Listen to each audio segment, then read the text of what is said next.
सोचिए, अगर आपको लगे कि जिंदगी में सब कुछ सेट हो चुका है और अचानक एहसास हो कि आपने तो अभी तक अपने लिए जीना शुरू ही नहीं किया।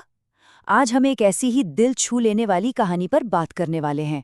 ये कहानी है निधि सैनी की, जिन्होंने समाज के बनाए सारे नियमों को तोड़कर ये साबित कर दिया कि अपने लाइफ का स्टीयरिंग व्हील अपने हाथों में लेने के लिए कभी देर नहीं होती। अब जरा इस स्टेटमेंट पर ध्यान दीजिए। मैंने सपने देखना तब शुरू किया जब मैं 46 साल की हो गई।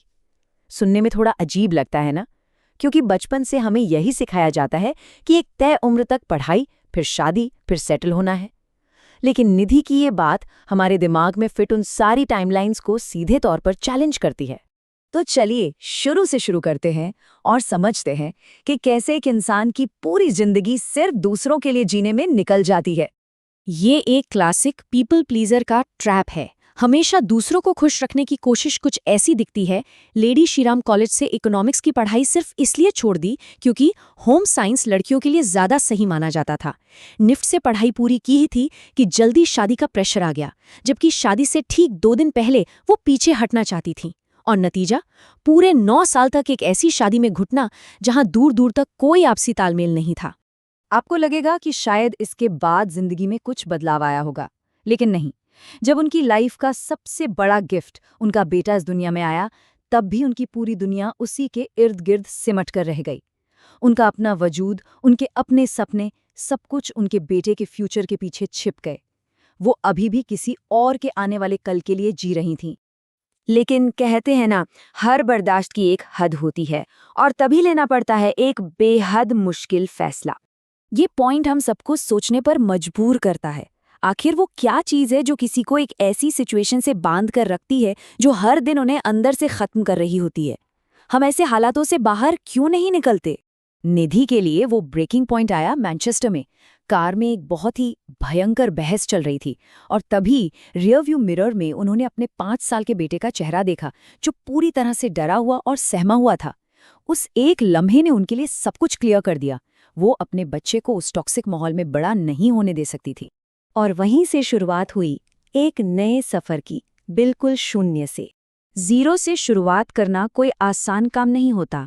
2009 में वापस इंडिया आना, एक तलाकशुदा महिला होने के गहरे सामाजिक कलंक का सामना करना, अपने बच्चे को पालने के लिए एक छोटे से बेसमेंट से होम डेकोर का बिजनेस शुरू करना, और फिर 2014 में अपने पिता की सलाह पर अचानक एजुकेशन सेक्टर में कदम रखना। ये सब कुछ सिर्फ और सिर्फ सरवाइव करने की एक बहुत बड़ी जद्दोजहद थी।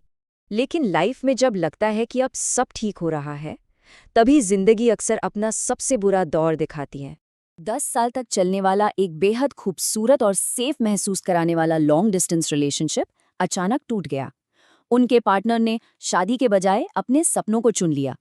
इस एक झटके ने निधि को वापस उसी निराशा और अकेलेपन के अंधेरे में धकेल दिया जहां से वो बड़ी मुश्किल से बाहर निकली थी।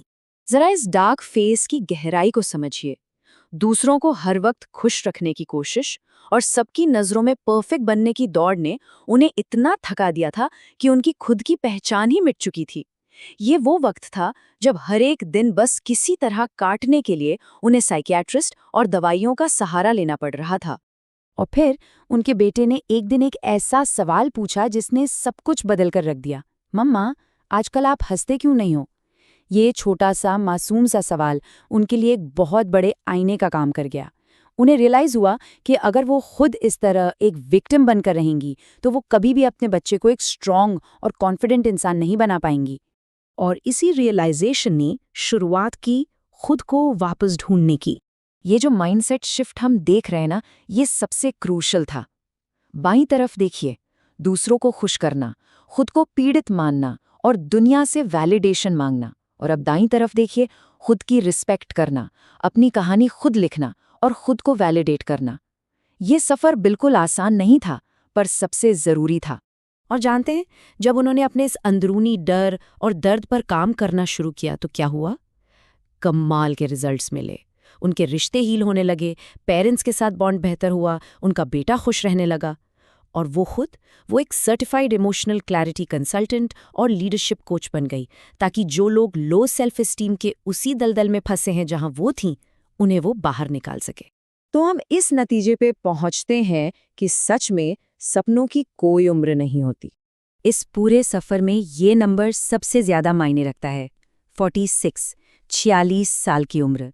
ये वो सटीक पॉइंट था जब उन्होंने फाइनली इस दुनिया के बनाए हुए एक्सपेक्टेशंस की रेस से बाहर आकर पहली बार अपने खुद के सपनों के पीछे भागना शुरू किया। और नतीजे आपके सामने हैं। अपने लिए सपने देखने के बस 1 साल के अंदर उन्होंने वो कर दिखाया जिसके बारे में सोचना भी मुश्किल है। वो world championship of public speaking के मंच पर भारत और दक्षिण एशिया को रिप्रेजेंट करने वाली पहली भारतीय महिला सेमीफाइनलिस्ट बन गई। दुनिया के सबसे बड़े और सबसे कड़े मुकाबलों वाले मंच पर अपनी जगह बनाना ये वाकई में एक ऐतिहासिक उपलब्धि थी। इस एनालिसिस के आखिर में हमें अपने आप से पूरी ईमानदारी से एक सवाल पूछना चाहिए। अगर 46 साल की उम्र में कोई इंसान अपनी पूरी जिंदगी बदलकर ग्लोबल लेवल पर इतनी बड़ी सक्सेस हासिल कर सकता है, तो वो क्या चीज़ है जो आज इसी वक्त हमें अपने सपनों की शुरुआत करने से रोक रही है? सोचिएगा ज़रूर।